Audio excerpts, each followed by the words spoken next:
मैं Shakeel Ahmad GS classes में आप सभी का इस्तकबाल करता हूं। दोस्तों, आज ऋग्वैदिक काल और उत्तर वैदिक काल का जो आर्थिक जीवन है उसको देखेंगे। इसके बाद जो है सांस्कृतिक जीवन है उसको भी देखेंगे।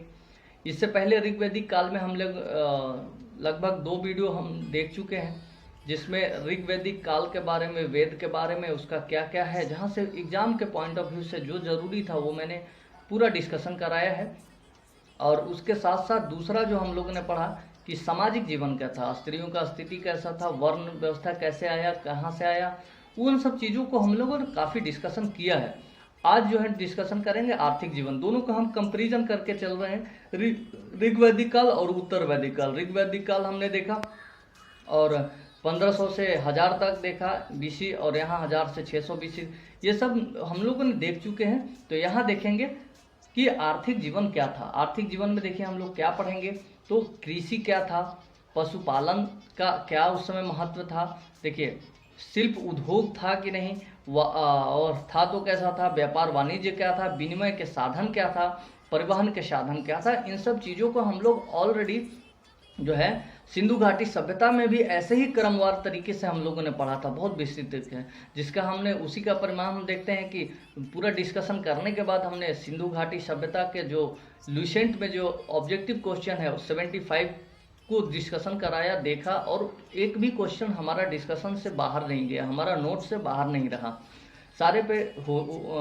देखा गया क्वेश्चन। तो यहाँ भी देखेंगे वैदिक काल में अभी 2 वीडियो हमने किया है, ये तीसरा वीडियो है। आप पूरी तरह से एक बार देख लीजिए वीडियो को।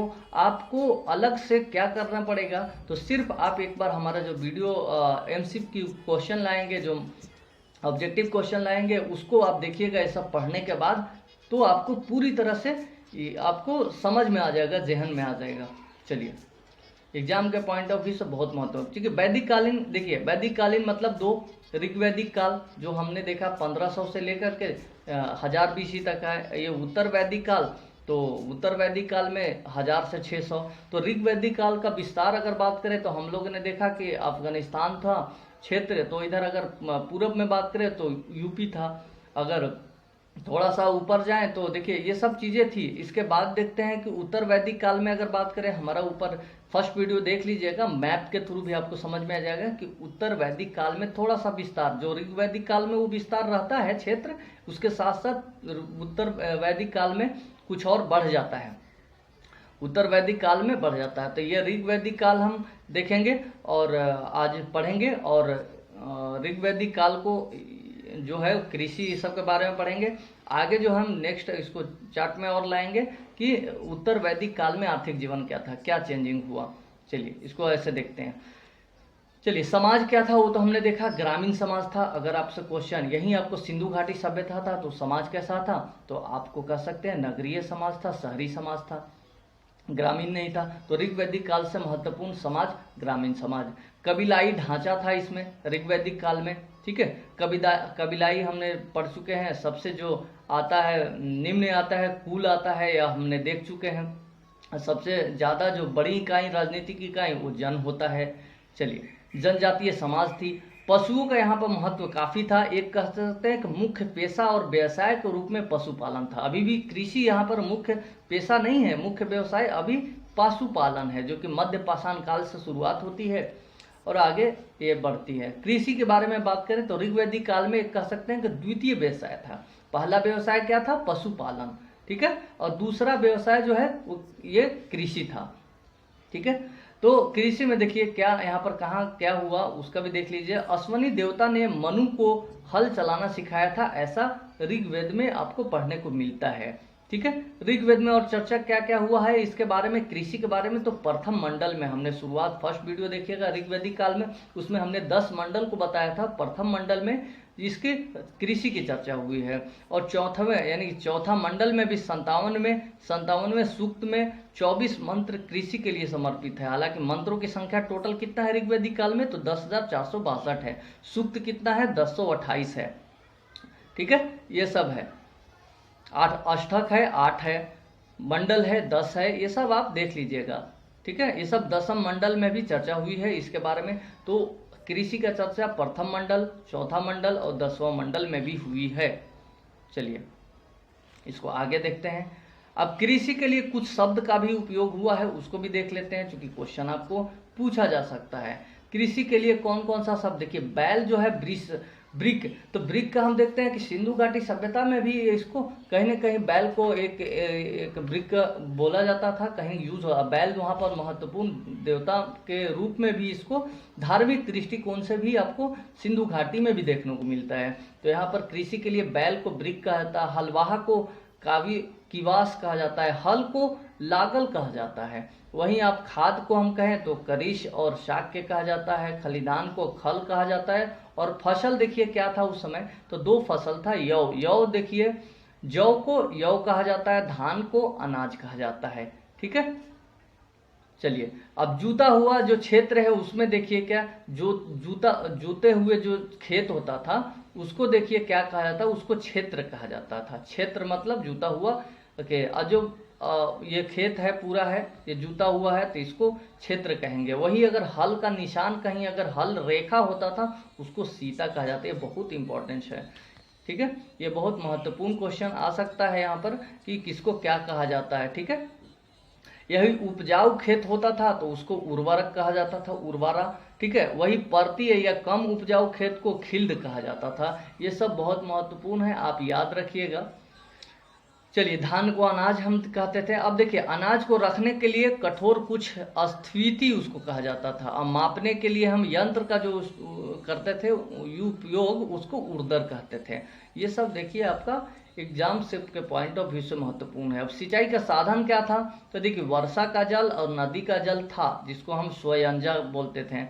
और वहीं आपको देखते हैं कि कुआं का भी एक था, कुआं और तालाब भी उस समय भी था, उसको खनित जा बोलते हैं। अब वहीं आते हैं कि कबीलाई ढांचा को हम देखते हैं, पशुपालन को अब देखते हैं, पशुपालन क्या था। चलिए पशुपालन में देखते हैं कि देखिए पशुपालन में देखते हैं कि प्रमुख पशु के रूप में यहाँ पर गाय का हो। ऋग्वैदिक में 176 बार इसका वर्णन हुआ है। तो अगर ये कहा जाए कि ऋग्वैदिक काल में हम लोग पढ़ रहे हैं ऋग्वैदिक काल, तो ऋग्वैदिक काल में प्रमुख पशु जो है कौन सा है, तो गाय है। गाय से संबंधित कुछ चीजें हैं उसको भी समझ लेते हैं। देखिए धनी व्यक्ति को जो है गोमत होता है और राजा गोमती कहलाता है। ठीक है, जो गाय से संबंधित रखता है, गाय से संबंधित ये सब भी नाम ये सब आता है, गोधूमती, गोहन, ये सब भी कहा जाता है, तिथि, ये सब जो है। तो इसके साथ साथ देखते हैं क्या है, ऋग्वैदिक काल में 176 बार यूज हुआ गाय का। ठीक है, एक क्वेश्चन और आता है कि ऋग्वैदिक काल में गाय को क्या कहा गया, तो अधन्य कहा गया था। अधन्य मतलब वध न करने योग्य जो है गाय, उसको अधन्य कहा गया, वध न करने। संपत्ति का घोतक भी गाय को कहा जाता है, क्योंकि गाय जो है पशु है, एक अपना कहिए कि एक बहुत महत्वपूर्ण लोगों का एक मनोकामना होता है, चाहते हैं कि हमको गाय मिले। गाय का भी काफी प्रचलन होता है। लोग प्रार्थना करते थे मंदिर में जा करके या फिर पूजा करते थे तो मांगते थे गॉड से, तो पुत्रों के समान गाय का कामना करते थे। जैसे लोग अपना ये मांगते हैं तो उसी तरह लोग जो है प्रार्थना में पुत्र के समान साथ साथ गाय का भी कामना करते थे। ठीक है, साथ साथ गाय का भी कामना करते थे। चलिए पशुपालन में देखिए कबीलाई ढांचा था, हमने पहले ही पढ़ा कि राजा का काम क्या था, पशुओं की सुरक्षा करना था। कबीला जो था, कबीला देखते हैं छोटा छोटा जगह, कबीलाई ढांचा था। पशुपालन था में हम कहें कबीलाई ढांचा था। ऋग्वैदिक काल में राजा का काम था पशुओं का सुरक्षा करना। चलिए इसमें आता है कि पशु का और महत्व कहाँ कहाँ था, तो कृषि के साधन के रूप में इसका यूज होता था, यातायात का साधन के लिए यूज होता था। ठीक है, खाद्यान्न के लिए भी, वाणिज्य के साधन मतलब सामान को इधर उधर ले जाना, ये सब भी यूज होने लगा। चलिए अब दूसरा पशु की बात करें कि इस समय महत्वपूर्ण दूसरा पशु क्या है, घोड़ा है, जो कि बाद में हम देखते हैं कि उत्तर वैदिक काल में घोड़ा का रथ देखते हैं कि युद्ध में भी इसका भाग लेने लगते हैं लोग, आगे उत्तर वैदिक काल में पढ़ेंगे। चलिए दूसरा पशु घोड़ा। इसके अलावे भी है, इसके अलावे देखिए अन्य पशु क्या क्या है उसको भी देख लेते हैं कि अन्य पशु में देखिए क्या है। फर्स्ट अगर बात करें तो अन्य पशु में बैल, भेड़, बकरी, ऊंट, कुत्ता ये सब है, क्योंकि ये सब आपको लगभग आपको सिंधु घाटी सभ्यता में भी मिलता है। सिंधु घाटी सभ्यता में क्या नहीं मिलता है, तो यहाँ पर गाय का महत्व वहाँ पर उतना नहीं रहता है, मिलता नहीं है, जानकारी बहुत कम मिलता है। चलिए, नोट में हमने बनाया है कि बाघ और हाथी की जानकारी नहीं थी ऋग्वैदिक काल में। अब यहाँ पर देखिए, बाघ और हाथी की जानकारी ऋग्वैदिक काल में नहीं था, ठीक है। यहाँ पर बाघ और हाथी का ऋग्वैदिक काल में नहीं, लेकिन यही उत्तर वैदिक काल में देखेंगे उसमें इसकी जानकारी थी या नहीं। चलिए आगे देखेंगे। अब शिल्प एवं उद्योग धंधा क्या था ऋग्वैदिक काल का, क्योंकि हम लोग व्यापार पढ़ रहे हैं। देखिए, वस्त्र उद्योग में कपास का ज्ञान, ठीक है, यहाँ पर नहीं था, पर ऊन का ज्ञान है यहाँ पर। देखिए, कपास के हालांकि सिंधु घाटी सभ्यता में था, कपास का सबसे पहला अगर बात करें तो कपास ही था, क्योंकि वहाँ पर जानकारी थी। लेकिन यहाँ पर ऋग्वैदिक काल में नहीं यहाँ पर आ रहा है कि यहाँ पर नहीं है, ठीक है, पर ऊन का ज्ञान था यहाँ पर। ठीक है, सीरी या पेशेसकारी यानी कपड़ा बुनने वाली महिला का भी यह जानकारी है। ठीक है, यहाँ जो जुलाहे यानी कि तलुआए उसको कहा जाता है, करघा को तसर कहा जाता है, ये सब की जानकारी थी। वस्त्र उद्योग में हम बात करें तो ऊन का जानकारी मान ली थी, ठीक है, कपास का नहीं था। देखिए, धातु उद्योग की अगर बात करें तो अभ्यक अर्थ है, यानी तांबा और कांसा की धातु, जो हम पहले भी देखते हैं ताम्र पाषाण काल में कि तांबा का यूज होता है, और एक तरह कांसा जो संस्कृति है एक तरह से सिंधु घाटी सभ्यता में भी ये सब का यूज होता है, तो वहीं यहाँ भी है। यहाँ पर सोना चांदी कांसा ये सब का भी है, जो पहले भी था, ठीक है, यहाँ पर यूज ये सब का है।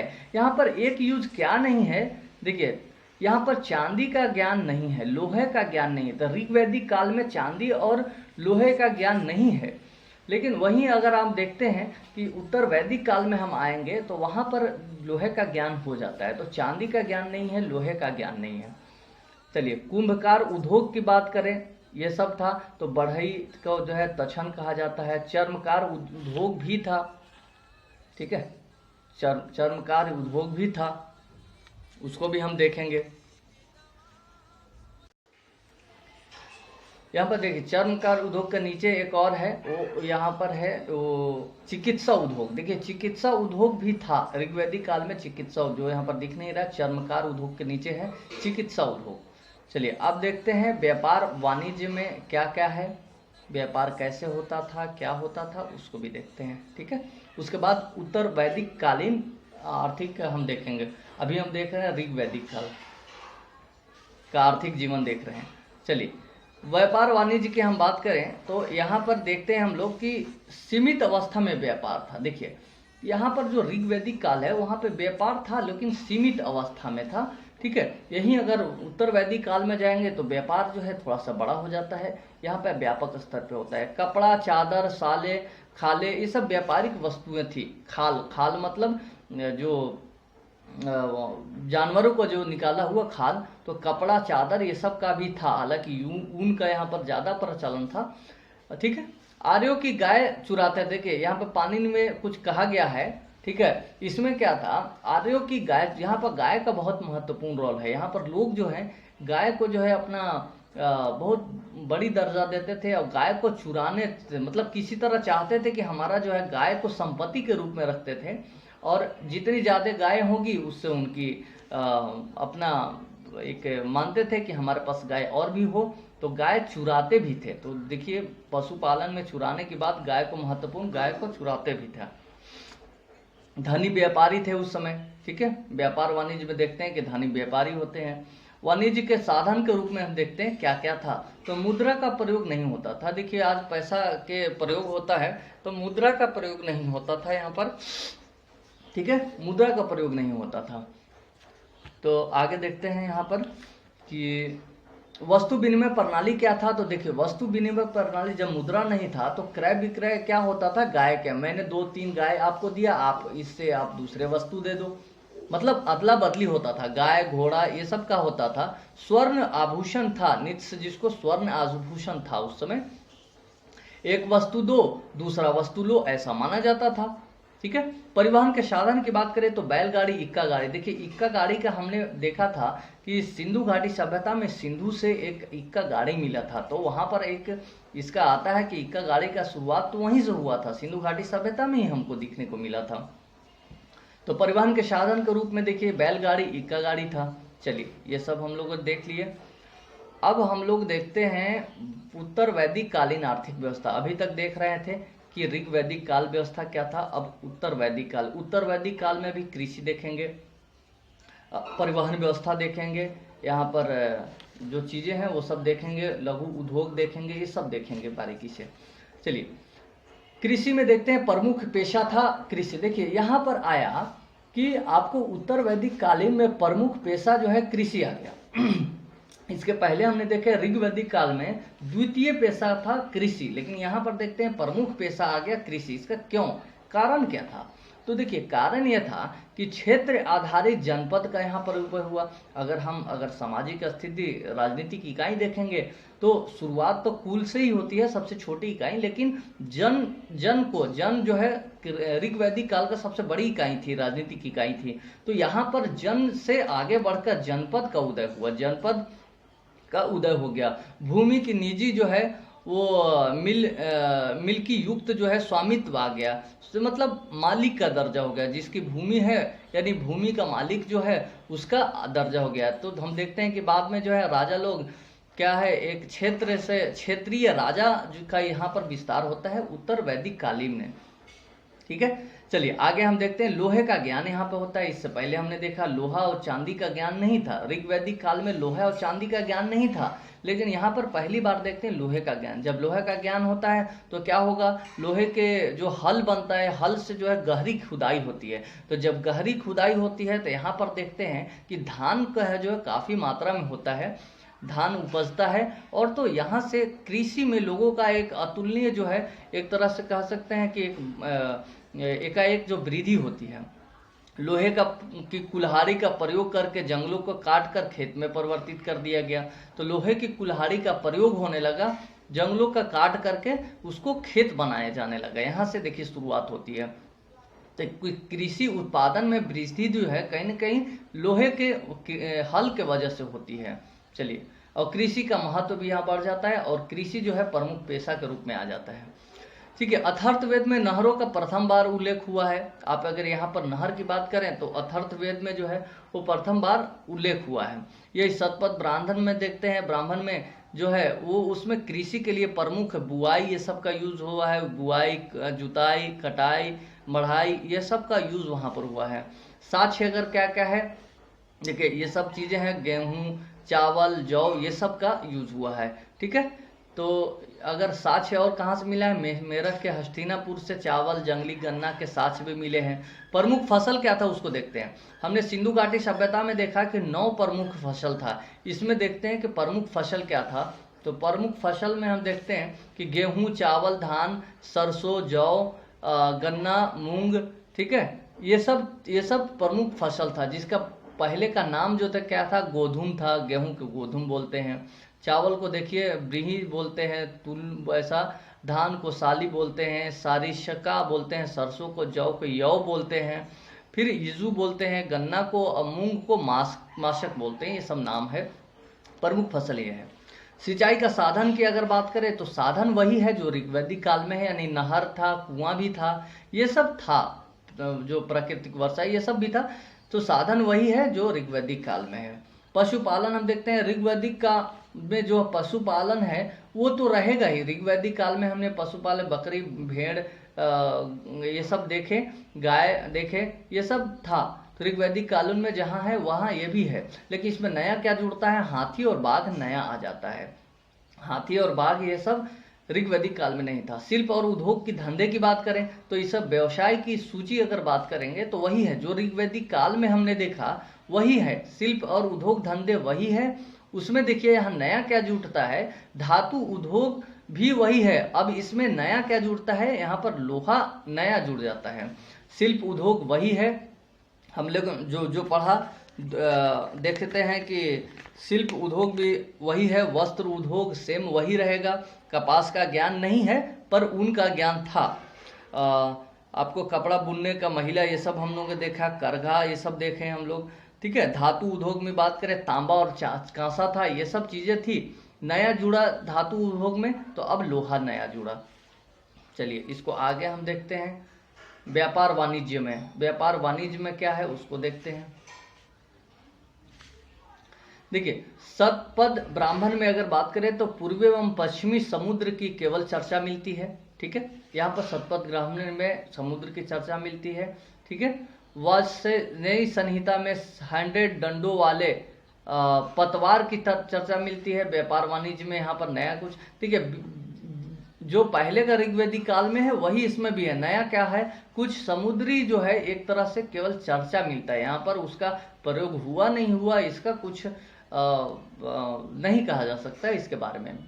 चलिए, वस्तु विनिमय के साधन के रूप में मनु मापतोल की जो है प्रणाली वो क्या होता है, वो देखिए निष्क, ये सब हमने देखा। बात सबसे प्रसिद्ध जो आती है वो प्रणाली के रूप में जो आती है उसको भी हम देखते हैं। देखिए, यहाँ पर सबसे प्रसिद्ध जो आते हैं यहाँ पर क्रिंडल ऐसा बोलते हैं हम लोग। ठीक है, व्यापार वाणिज्य विषय को जो है प्रणाली हम बात करें तो यहाँ पर जो है क्रिनल सबसे प्रमुख प्रसिद्ध यहाँ पर आता है। वस्तु विनिमय प्रणाली, मापतोल की, ये सब आप याद रख सकते हैं क्योंकि ये सब क्वेश्चन हो सकता है, नाम से पूछ सकता है। परिवहन के साधन के रूप में हम देखते हैं कि जो ऋग्वैदिक काल में है वही यहाँ भी है, इक्का गाड़ी और बैलगाड़ी। देखिए, महत्वपूर्ण सारे चीज याद रखने की जरूरत नहीं है, सिर्फ ये आप समझ लीजिए कि ऋग्वैदिक काल और उत्तर वैदिक काल में जो है वो क्या क्या एक चेंजिंग हुआ उसको सिर्फ एक समझ लीजिए। तो बाकी चीजें उतना याद नहीं रखना है। खेत से संबंधित, जो कृषि से संबंधित है वो जरूर याद रखिएगा, क्योंकि ये सब विनिमय के साधन, व्यापार वाणिज्य सब वही है, नया कुछ भी विशेष नहीं है। परिवहन भी वही है जो आपको ऋग्वैदिक काल में आपको देखने को मिलता है। चलिए, अब आगे देखते हैं ऋग्वैदिक काल के सांस्कृतिक जीवन क्या था। इससे पहले हमने देखा कि आर्थिक जीवन को दोनों को पढ़े, ऋग्वैदिक काल और उत्तर वैदिक काल को हमने पढ़ा। चलिए आगे देखते हैं ऋग्वैदिक कालीन के सांस्कृतिक जीवन। देखिए, सांस्कृतिक जीवन में हम देखते हैं ऋग्वैदिक कालीन के मतलब क्या, आर्य का हम वहां पर बात करते हैं। ठीक है, इसके लिए आर्य आता है, आर्यों का है जो हम कह सकते हैं। ठीक है, जिसको एहलौकिक बोलिए या भौतिक सुखों पर आधारित जो बल देता है। ठीक है, एहलौकिक क्या होता है इसको भी समझ लीजिए। ऋग्वैदिक काल में सांस्कृतिक मतलब हम कुछ धर्म से संबंधित चीज बातें करेंगे इसमें, और कुछ लोक परलोक ये सब की हम बात करेंगे। सांस्कृतिक क्या था वो सब में हम देखेंगे। सामाजिक हम लोग पढ़ चुके हैं। तो ऋग्वैदिक काल में जो है तो इसको भी हम दो तरह से पढ़ेंगे। ऋग्वैदिक कालीन सांस्कृतिक व्यवस्था क्या था जीवन, और उत्तर वैदिक कालीन उसको भी देखेंगे हम लोग। चलिए,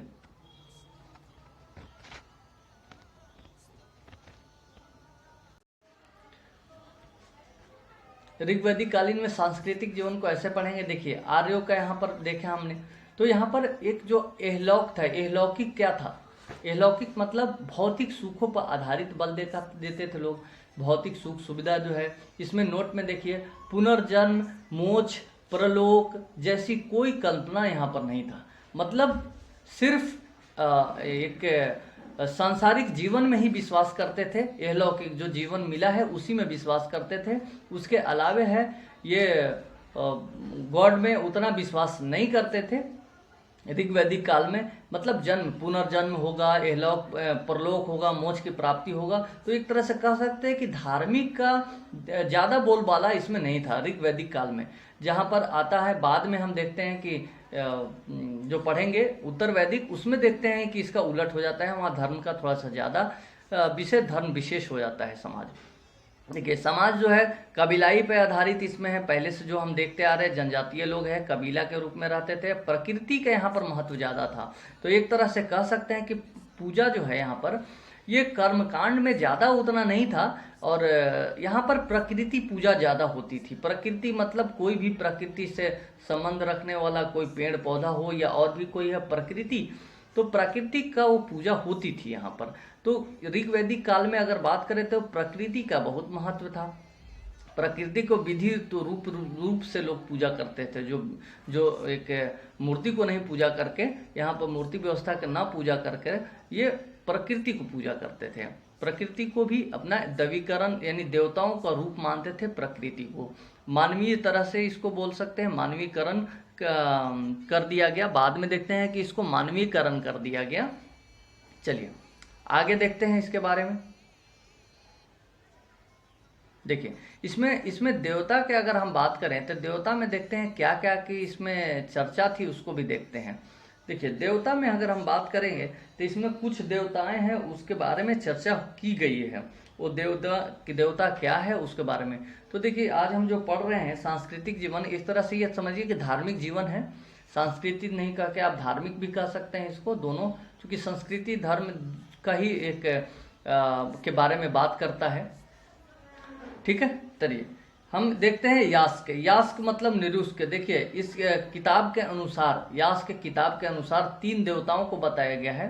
ठीक है, अंतरिक्ष का देवता अग्नि देवता को बोला जाता है, आकाश के देवता को भी अग्नि देवता, पृथ्वी के देवता भी अग्नि देवता। तो हम कह सकते हैं कि ऋग्वैदिक काल में जो है वो 3 देवता जो कहा गया है, 3 देवता के बारे में पढ़ना है, वो महत्वपूर्ण से अग्नि और आकाश और पृथ्वी तीनों को अग्नि को ही कहा गया है।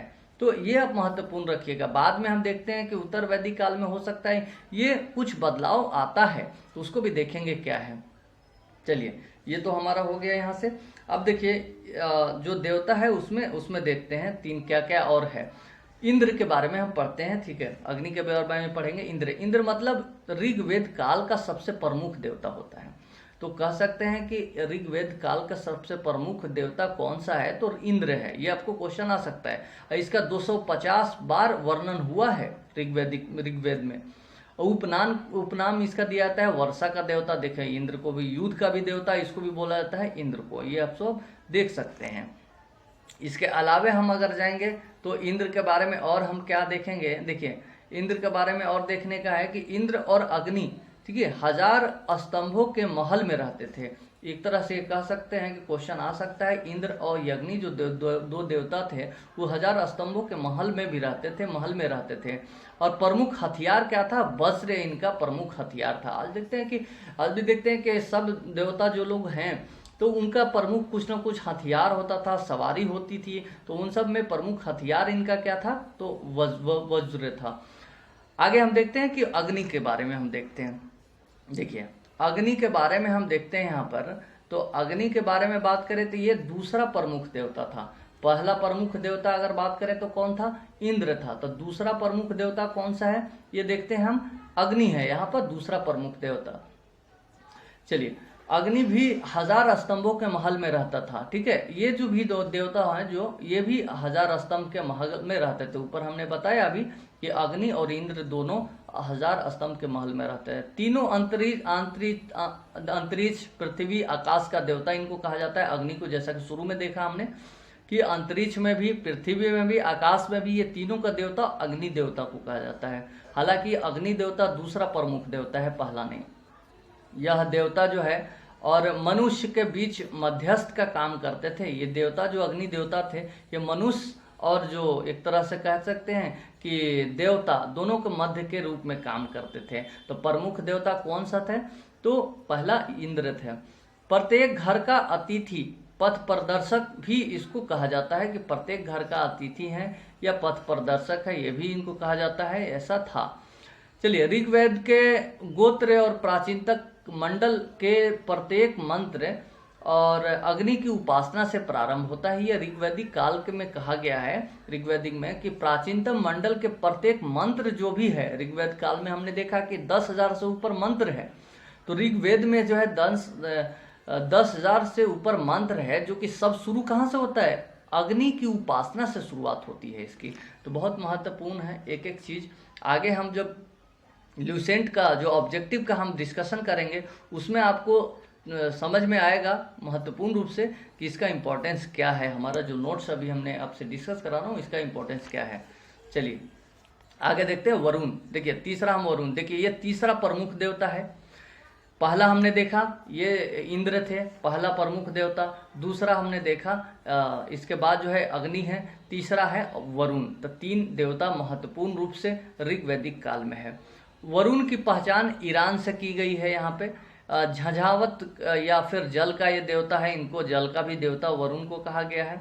और इनके बारे में एक चीज और देखते हैं, ऋतस्य गोया जो है नैतिक नियमों का संरक्षक होता है, ये भी कहा गया है नैतिक से गोया।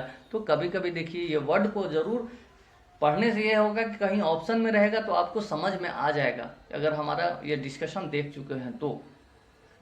देखिए सोम देवता, देखिए सोम देवता के भी ये है। यहाँ पर अन्य की अगर बात करें तो ये सोम देवता जो सोम रस से संबंधित है, उपनाम इसको उल्लास व आह्लाद भी देवता कहा जाता है। लेकिन महत्वपूर्ण रूप से ये 3 देवता हैं, ठीक है। ये भी एक सोम देवता भी है, इनको भी देख लीजिए। औषधियों या वनस्पतियों का इसको उनको देवता कहा जाता है। ये 9वें मंडल के ऋग्वेद में वर्णन है इनके बारे में, सोम देवता के बारे में। चलिए और आगे देखते हैं। देखिए अन्न में अगर हम बात करें तो अन्न में देखिए ये सब है, धौ कहा गया है, ठीक है। सूर्य का पिता प्राचीनतम देवता, अगर बात करें तो धौ को प्राचीनतम देवता को माना गया है। ऋग्वैदिक काल हम लोग पढ़ रहे हैं। बृहस्पति का है, देवताओं को पुरोहित कहा जाता है, ठीक है। पुरोहित आज देखते हैं कि पुरोहित का जो है ऋग्वैदिक काल में मतलब पूजा पाठ जो कराते हैं उनको कहा गया है। जंगली, देखिए अरंडनी, इसको जंगल की देवी कहा गया है। सरस्वती नदियों की देवी। ये सब भी आप एक जरूर आप अपना जहन में रखिएगा, क्योंकि एग्जाम से संबंधित आपको क्वेश्चन कहीं से आ सकता है, तो एक समझ लीजिएगा। चलिए उत्तर वैदिक को अब हम देखेंगे संस्कृति के रूप में। देखिए उत्तर वैदिक का हम संस्कृति को अगर हम बात करेंगे तो उत्तर वैदिक काल के संस्कृति, उत्तर वैदिक काल कहाँ से शुरू होता है तो हम देखते हैं कि 1000 से देखते हैं, 1000 से लेकर 600 BC तक उत्तर वैदिक काल होता है। तो उत्तर वैदिक काल का भी हम सांस्कृतिक देख लेते हैं, यानी कि कुछ परिवर्तन हुआ वो भी देख लेते हैं। यहाँ पर देवता क्या थे या धर्म का कितना है वो भी हम देख लेते हैं। देखिए यहाँ पर देखिए क्या हुआ, उत्तर वैदिक काल का जो है ना संस्कृति वो अत्यंत राजनीतिक और आर्थिक दृष्टि से बेहद परिवर्तन हुआ। राजनीतिक इसलिए भी हुआ कि राजनीतिक देखेंगे राजा का यहाँ पर महत्व बढ़ जाता है, और राजा जो है वो कबीलाई का वो राजा न हो करके क्षेत्रीय आधार पे, वो जनजातीय राजा से आगे बढ़ करके क्षेत्रीय आधार पे राजा हो जाता है, और वो लड़ाई करता है, क्षेत्र को विस्तार करता है, जीतता है। यहाँ पर घोड़ा का भी देखते हैं यहाँ प्रचलन हो जाता है, और गाय का भी यहाँ पर प्रचलन ज़्यादा हो जाता है। हाथी का भी देखते हैं यहाँ पर प्रचलन होता है। आग देखते हैं कि आग को यहाँ पर जंगलों को जला करके आग से जला करके उसको कृषि में तब्दील होता है। यहाँ लोहा का महत्व बढ़ जाता है। तो एक तरह से कह सकते हैं कि उत्तर वैदिक काल में एकाएक काफ़ी परिवर्तन हुआ। राजनीतिक भी देखते हैं, जन से यहाँ पर जनपद बन जाता है, जन महत्वपूर्ण बड़ी इकाई होती है ऋग्वैदिक काल में। यहाँ पर उत्तर वैदिक काल में जनपद बड़ी इकाई हो जाती है। चलिए ये सब तो हुआ। अब उद्देश्य में क्या परिवर्तन था उसको भी देखते हैं। देखिए इहलोक जो था, पहले हमने इहलोक मतलब जो सामान है हमारा, जो इहलोक की अगर बात करें तो हमने ऋग्वैदिक काल में हमने देखा कि इहलोक व्यवस्था था। यानी इहलोक मतलब क्या कि आपका समाज जो है हमारा, इहलोक मतलब भौतिक सुखों पर आधारित था, ठीक है। लेकिन यहाँ पर जो आ जाता है, यहाँ पर अगर बात करें इहलोक के साथ साथ परलोक पर भी ज़्यादा ध्यान और बल दिया जाता है। तो इसमें देखते हैं कि पुनर्जन्म में एक विश्वास हो जाता है कि पुनर्जन्म भी है। इसमें यहाँ पर एक देखते हैं परिवर्तन आता है। अब विश्वास होने लगता है कि पुनर्जन्म में अब विश्वास हो जाता है। पहले पुनर्जन्म का कोई ये नहीं है, परलोक का कोई ये नहीं है, उत्तर वैदिक काल में कोई इसकी व्याख्या नहीं है। आर्थिक में हम बात करें तो आर्थिक दृष्टि से ये होता है कि जो कर्म कांड है, जैसे पूजा पाठ हम बात करते हैं तो पूजा पाठ में अत्यधिक आर्थिक प्रभाव बढ़ जाता है। मतलब पूजा पाठ जो होती है वो अत्यंत खर्चीला हो जाता है। खर्चीला इस रूप में हो जाता है कि इसमें देखते हैं कि कर्म कांड बहुत, मंत्रों का उच्चारण बहुत सही धर्म, एक पुरोहित में पैसा देना, लोगों को देखते हैं यहीं से पुरोहित को कुछ उपहार देना, या बहुत लोगों को एक इकट्ठा करना, तब वहाँ पर कुछ कर्मकांड करना, मतलब यज्ञ वगैरह, ये सब जो चीज़ें हैं खर्चीला, एक तरह से पूजा पाठ आप कह सकते हैं कि एक खर्चीला हो जाता है, तो आर्थिक प्रभाव बढ़ जाता है। उद्देश्य ये हम कह सकते हैं। देवताओं के स्थिति में कोई परिवर्तन हुआ तो वहाँ भी देख लेते हैं कि देवताओं जो पहले से था वो देवता, हमने 3 देवता महत्वपूर्ण रूप से देखा। इंद्र देवता देखा, उसके बाद देखे हम लोग आपको अग्नि देवता देखा, उसके बाद वरुण देखा। तो इसमें देखिए देवताओं की स्थिति में भी परिवर्तन होता है। परिवर्तन क्या होता है कि जो स्थान में परिवर्तन जो हो जाता है उसमें देखते हैं कि प्रमुख 3 देवता अब हो जाते हैं। पहले प्रमुख 3 देवता कौन थे? तो हमने देखा इंद्र थे और अग्नि थे और वरुण। यहाँ पर अब प्रमुख 3 दिन प्रजापति हो जाता है, सृजन का देवता हो जाते हैं। यहाँ पर रुद्र एक नया आ जाते हैं, यहाँ पर जो महत्वपूर्ण एक विष्णु आ जाते हैं। तो क्वेश्चन कभी कभी आता है कि ऋग वैदिक काल में और उत्तर वैदिक काल में महत्वपूर्ण दोनों का अलग अलग हो जाता है, उसका क्या है? ठीक है, महत्वपूर्ण जो हो जाता है स्थान में परिवर्तन, ये प्रमुख 3 देवता अब ये हो जाते हैं, ये 3 जो हमने डिस्कस करे। अब देवताओं के कार्य में भी परिवर्तन होते हैं। पहले हमने देखा कि इंद्र का काम क्या था, कि इंद्र का काम हमने भी देखा कि इंद्र का काम जो है एक तरह से ऋग्वैदिक काल में सबसे प्रमुख देवता था ऋग, जो वर्षा का देवता कहा जाता था इंद्र। लेकिन यहाँ पर अब देखते हैं कि नाग का देवता होता है, घर लूटने वाला देवता हो जाता है। मतलब देवताओं के कार्य में भी परिवर्तन हो जाता है। इंद्र में हम देखते हैं नाग का देवता और घर लूटने वाला देवता हो जाता है, जो कि पहले ऋग्वैदिक काल में इंद्र जो होते थे वर्षा का देवता और युद्ध का देवता हुआ करते थे। वहीं वरुण की बात करें तो अब जो है जल का देवता ही वनली रहते हैं वरुण। इससे पहले भी देखें कि झंझावत या जल के देवता होते हैं, ठीक है।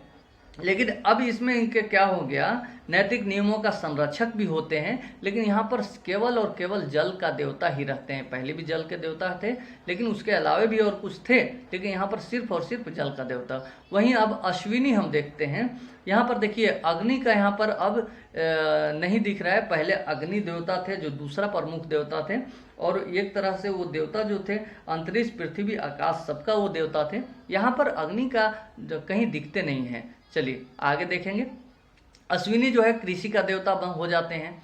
अब देवताओं की संस्था परिवर्तन भी होता है, सहायक देवता भी आ जाते हैं उनमें, गांधव ये सब जो है अप्सरा यश कुबेर ये सब सहायक देवता के रूप में आ जाते हैं। देखिए देवतियों की भी अब हम बात करें तो उसमें भी कुछ परिवर्तन आ जाते हैं। देखिए ये सिर्फ समझ लीजिए, स्थिति में अब अप्सरा वनली हो जाते हैं। पहले देवी का हमने देखा कि 2-3 हमने देखा, देवी का देवता हमने देखा, वो भी हम लोगों ने देखा था। तो ये सब कुछ परिवर्तन हो जाता है, ठीक है। चलिए आगे देखते हैं। चलिए अब हर वर्ण का अलग देवता। यहाँ पर देखिए वर्ण की अगर बात करें, वर्ण व्यवस्था यहाँ पर एक तरह से कहें ऋग्वैदिक काल में वर्ण व्यवस्था थी, लेकिन एक तरह से वहाँ पर भेदभाव नहीं था। लेकिन यहाँ पर देखते हैं कि वर्ण व्यवस्था जो है अब ऋग्वैदिक काल में एक अलग हो जाता है, और यहाँ पर जो है वर्ण व्यवस्था एक तरह से सब अलग, अब अलग वर्ण के ऋग्वैदिक काल में 4 वर्ण था, तो 4 वर्णों का अलग अलग देवता भी यहाँ हो जाते हैं। तो ये देखिए यहाँ पर सब है, ये क्या मनुस्मृति जो है यहाँ पर हो सकता है, यहाँ पर उसका काफ़ी यहाँ प्रचलन, कर्मकांड ये सब बढ़ जाता है। चलिए तो ये सब देखने को मिलता है, हर वर्ण का अलग देवता भी हो जाते हैं। उपासना पूजा पाठ की रीति जो है उसमें भी परिवर्तन हो जाती है। अब जो है आर्थिक कर्मकांड बढ़ जाता है। आर्थिक कर्मकांड क्या है, व्यक्तिगत यज्ञ जो हो जाता है और सामूहिक यज्ञ होने लगता है। पहले जो है प्राकृतिक पूजा को होता था, लोग घर में भी बस मान लिए, मंत्र के उच्चारण वैसा कुछ भी नहीं था कि एक पंडित ही पुरोहित ही पूजा कराएगा। खुद से ही दिल में अगर नियत कर लिया कि हमें पूजा करना है, तो कर्मकांड पूजा ये सब उच्चारण हो ना हो, बस दिल में ये नियत कर लिया तो हो जाता था। लेकिन अब देखिए शब्दों का महत्वपूर्ण उच्चारण होना चाहिए। इसके लिए क्या होना है, जब उच्चारण कौन कर सकता है, जो जिसको मंत्र आता हो, तो मंत्र किसको आएगा, पुरोहित को, चूंकि शूद्र ये सब पढ़ने का इजाजत नहीं थी। शब्दों के जो है महत्व पर बहुत बल दिया जाने लगा। अब यहाँ पर देखिए ये सब परिवर्तन है। समयों के मायावी महत्व पर भी बल दे दिया जाने लगा। कर्मकांड, यज्ञ और बलि पर्व, यहाँ बलि प्रथा के यहाँ पर देखिए, हम ऋग्वैदिक काल में बलि का प्रचलन उतना नहीं था, सिर्फ जानकारी थी। लेकिन यहाँ पर देखिए बलि प्रथा बहुत आगे बढ़ गया, यहाँ पर अब होने लगा, इस्तेमाल होने लगा। आर्थिक हित में भी महत्व बढ़ गया। अब महाजन पूजा में उपहार की मांग करने लगे। अब जो लोग आते थे पूजा कराने, तो वो अब मांगने लगे कुछ पूजा में उपहार के रूप में, जो अभी भी देखते हैं हम लोग। तो एक तरह से एक आर्थिक में का जो है प्रभाव पड़ने लगा। समुद्र पर अब समुद्र पार करना अब वर्जित हो गया। अब यहाँ पर देखिए, पहले हमने देखा कि समुद्र था, ऋग्वेदिक काल में थोड़ा बहुत था, लेकिन इसमें जो है समुद्र पार करना अब लोग एक तरह से धर्म के विरुद्ध मानने लगे। हम देखिए मॉडर्न हिस्ट्री अगर पढ़िएगा तो उसमें भी देखते हैं कि मॉडर्न हिस्ट्री में जो भारतीय सिपाही को अगर कहा गया कि बाद में जा कर के आप विदेश के बाहर में भी जाकर को लड़ाई करना है, तो यहाँ पर लोग ये मानने लगे कि नहीं, हमारे धर्म के खिलाफ है। तो कहीं ना कहीं वो सब देखिए कितना दूर तक चला आ रहा है। तो उत्तर वैदिक काल में जो है उसका प्रचलन जो है मॉडर्न हिस्ट्री तक आता है, जैसा कि कहीं न कहीं देखने को मिलता है। देखिए ब्याज लेना गलत माना जाने लगा। यहाँ पर देखिए ऋण और ब्याज लेना जो है गलत माना जाने लगा। ये आपका उत्तर वैदिक काल में अगर ब्याज लेते हैं तो गलत माने जाने लगा। ठीक है, चलिए, ये सब महाजन के बारे में ये सब है कि गलत माने जाने लगा। ठीक है, अब संस्कृति का अब कह सकते हैं कि कुछ सम्मिश्रण भी हो गया। वो सब क्या था उसको भी हम देखते हैं। चलिए इसको भी हम देख लेते हैं, संस्कृति का सम्मिश्रण में क्या था। ठीक है, जादू टोना, वशीकरण, भूत प्रेत, ये सब अब खुल करके आने लगा। ठीक है, औषधियाँ, कृषि के लिए मंत्र, ये सब बहुत उच्चारण होने लगा, अब लोकप्रिय हो गया ये सब। हालांकि ऋग्वैदिक काल में ये सब नहीं था, लेकिन जादू टोना, वशीकरण, भूत प्रेत, ये सब का बहुत लोकप्रिय हो गया, यानी कि ये सब महत्व बढ़ गया, लोग में ये सब आम बात हो गई, ये सब लोग मानने लगे।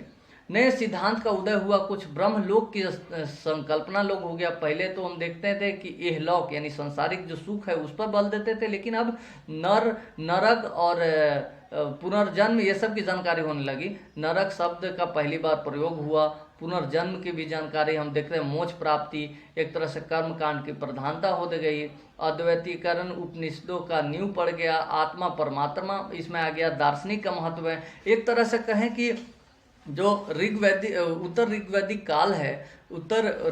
काल है उसमें हम कह सकते हैं कि एक तरह से ब्राह्मण का जो है वो आप उनका जो एक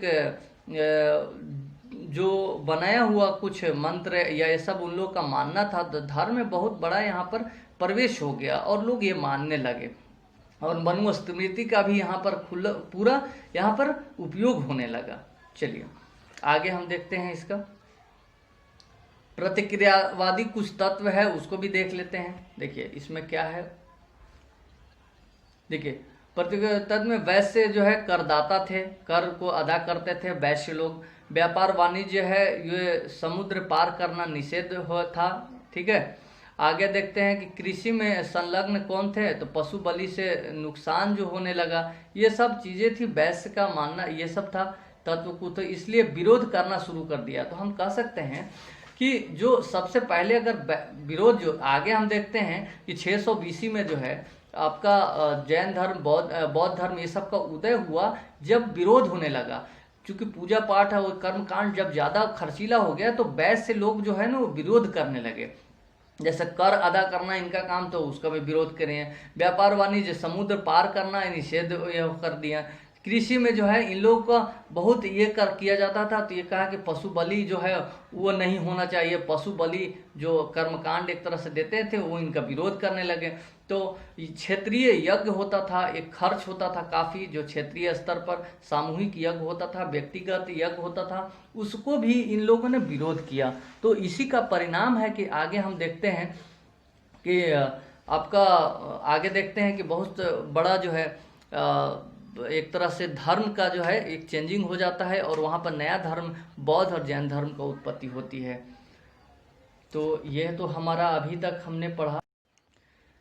आगे देखिए वैदिक, अभी हमने इतना सारा देख लिया। अब वैदिक कालीन महत्वपूर्ण कुछ प्रश्न अगर आपको आ सकता है, वैदिक काल में क्या क्या, ऋग्वेद में हमने देखा कि क्या क्या है चीज़ें, वो सब आप एक नज़र डाल सकते हैं, परीक्षा के दृष्टि से बहुत महत्वपूर्ण है।